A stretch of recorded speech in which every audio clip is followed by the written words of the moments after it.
No, games aren't getting worse. I made a video a couple of months back and there's a good handful of comments saying that games in general are getting worse, which is why we don't play games as much anymore.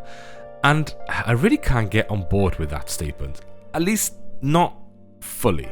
So I thought I'd make a follow-up video to address some of these and share my own thoughts and my own opinions on the subject. I'm kind of doing this on the fly, so I may miss some points, but hopefully I'll get everything out that I need to. I'll start off with a negative, and that's that I do agree that the gaming scene at the moment is probably not at its prettiest. Game development cycles are getting longer and longer, and the cost of making these games are growing at an unsustainable rate. And because of that, and with the world being a huge mess at the moment, the cost of games are getting more and more expensive. Games are getting more expensive to make because studios keep pushing for these bigger, more realistic worlds, so they expect a return profit to be much, much bigger. In recent news, we've seen that Microsoft has pushed Xbox to have a 30% profit margin. That's huge. And of course, that news does make sense as to why they're increasing the Xbox Game Pass prices, they're shutting down studios, and why they're kind of porting the exclusive games over to the PlayStation. We're also seeing smaller studios shut down or getting gobbled up by bigger ones, and with that, we're losing some beloved franchises, which is it's pretty shit. To me, it seems like now more than ever, the big companies are prioritizing profit over quality. And yes, I know the whole point of a company is to make money, I get that. But it feels like they're prioritizing profit to the detriment of fun. An example that I can give off the top of my head is the Prince of Persia Lost Crown. It was a game that got praise from critics and fans, myself included. It brought the Prince of Persia game into the kind of Metroidvania world, and it did really, really well. At least I thought it did. Unfortunately, to the eyes of Ubisoft, the game underperformed, so they disbanded the team, which is insane to me. The game was good, the game hit the point of a game, but the scores and response wasn't important to Ubisoft. The profit was. Fortunately, the team behind it didn't lose their jobs, they just got moved on to different projects. But after you work with a team of people on a game, you get into a flow and you learn the mistakes and you learn what to do next. But it seems like that's not meant to be. Who knows, maybe this team would have created a brand new original Metroidvania style game. But we'll never know. But new IPs are a hard thing to do these days because of the risk reward. They're pumping so much money into a game and expecting a big return, and it's hard to do that with an unknown game. If it is unknown, then it's harder to market, harder to make a campaign and to sell it. It's easier to make what's popular and what people know. I've been playing games for a long time and I've seen trends come and go. We've had the MMORPG trend, the platforming trend, the indie trend, the over-the-shoulder shooter trend, the action-adventure trend, the brown trend, the horror trend, and we are currently living in that live service, free-to-play trend. It's a trend that is really not to my taste. Even when the Call of Duty multiplayer trend was at its height, I hated it. The whole multiplayer rank thing is just, it's not why I play games. And over the years, the popularity of multiplayer games have increased, and the games that I love, that were once in the spotlight, has now decreased. And you'd think with that, I would say, yeah, games are getting worse. But no, I don't believe that for 1 second. All this negativity is just surface level crap. It's just the tip of the iceberg. It's what everybody sees when they look at the top 10 shelf of a game store. Underneath that layer of marketing, trendy, buzzword nonsense, there's a shit ton of really good games to play. Trends don't last, but quality does. This year, in 2025, we have had Silent Hill F, Ghost of Yotei, Hades 2, Silksong, Death Stranding 2, Blueprints, Clair Obscur Expedition 33, Split Fiction, Kingdom Come Deliverance 2, Atomfall, Final Fantasy Tactics. I don't even like games like Hades 2, that kind of roguelike stuff, but seeing other people get really excited about how good it is makes me excited about how good it is. And these aren't hidden gems, these aren't games buried deep in the Steam library. They are out there in the open.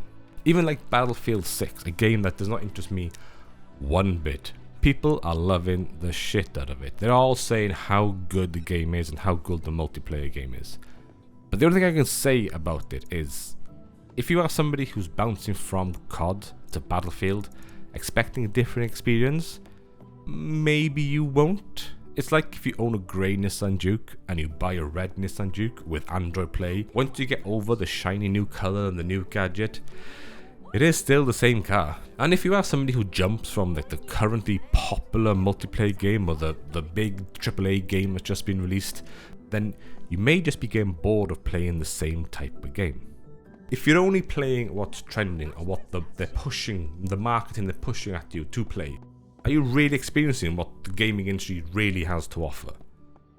There's a news story a couple of weeks back about how 60% of US gamers purchase 2 or fewer games a year. And to me, that was a really shocking statistic. If you're watching this video, you're probably the other percent of people who spend a lot of their times within the gaming world. So maybe the whole topic of games are getting worse also baffles you.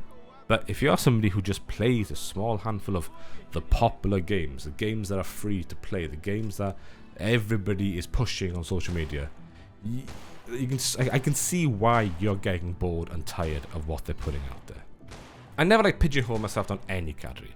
You know, to use an example, like I love Final Fantasy games, but if I played 3 Final Fantasy games back to back, I'd get really tired of having to start at level 5 and make my way up to level 60 all over again.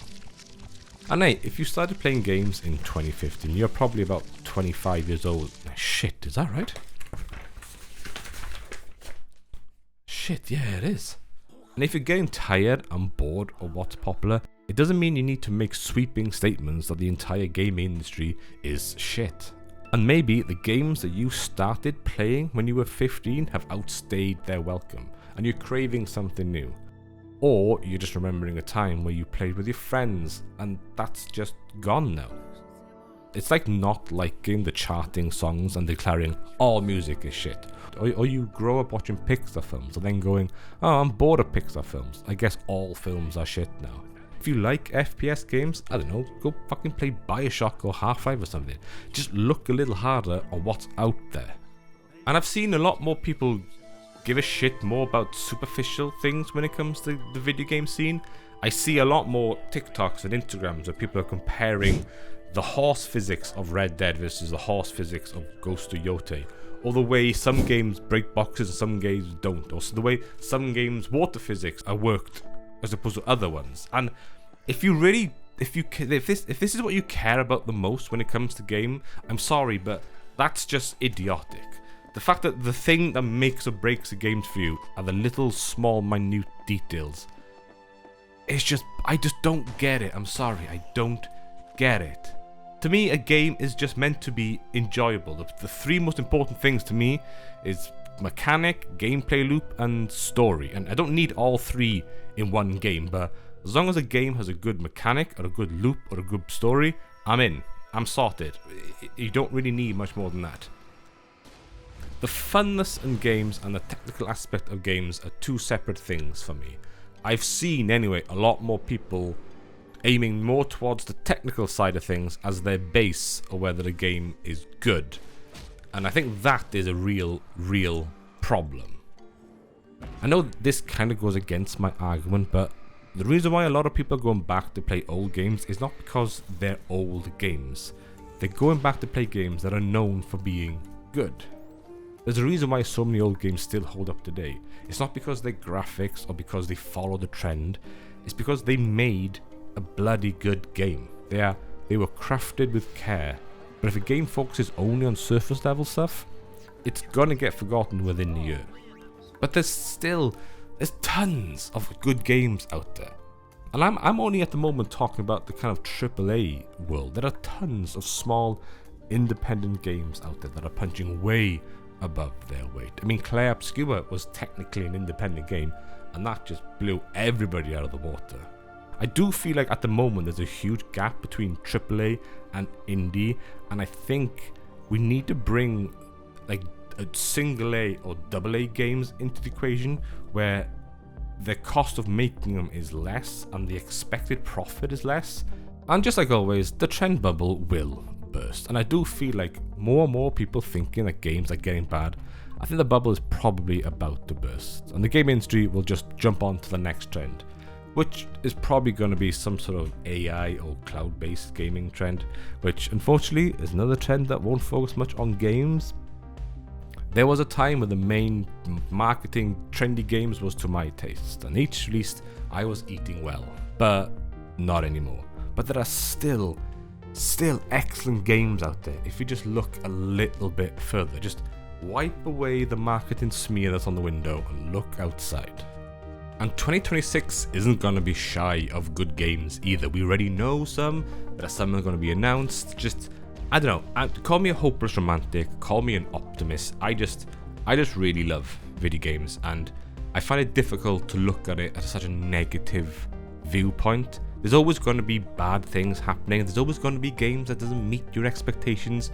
There's always going to be bad games. But on the whole, personally, in my own opinion, games are not getting worse. There's amazing, talented people out there doing amazing things. They don't necessarily have to be the big name companies. They could be the smaller people. But there's always somebody out there doing amazing things with video games. And that's why I love this medium so much. I think this is the best medium there is. And I'm always excited to see what else is coming next. If you made it this far to this video watching an aging Welshman talk about why games are still good, you are a better person than I am. But if you did stay this far, thank you so much for watching. Don't forget to like and subscribe as always, and feel free, if you agree or disagree with what I said, leave a comment down below. I'm a big believer of the more we discuss things, the more we understand. And if you agree with my points or disagree with my points, leave a comment down below. Let's get a chat going, and maybe we can broaden our minds more on this subject. But anyway, that's the end of the video. Thank you so much for watching. Ta-da!